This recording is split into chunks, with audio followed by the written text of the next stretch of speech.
Parlamento Nacional husu atu provedor FON ba Provedoria dos Direitos Humanos no Justiça, halo relatório anual ba Parlamento Nacional cada tinang, kona ba deliberação serviço sira iha PDHJ. Presidente Parlamento Nacional, Aniceto Longuinhos Guterres, hatou declaração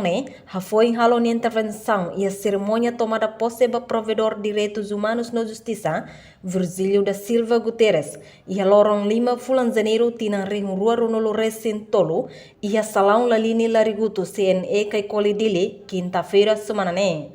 Progresso nos desafios por dia no serviço do seu relatório, de acordo com a Parlamento Nacional também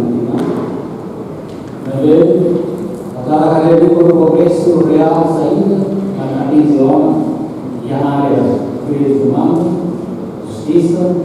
direito da sociedade, na boa organização e instituição do Estado de Justiça.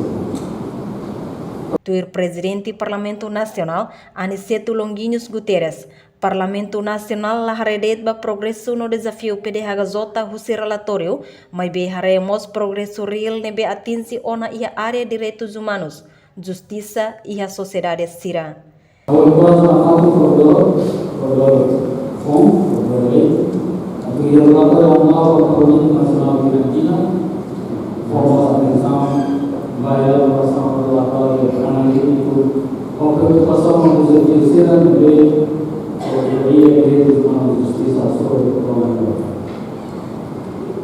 E a ocasião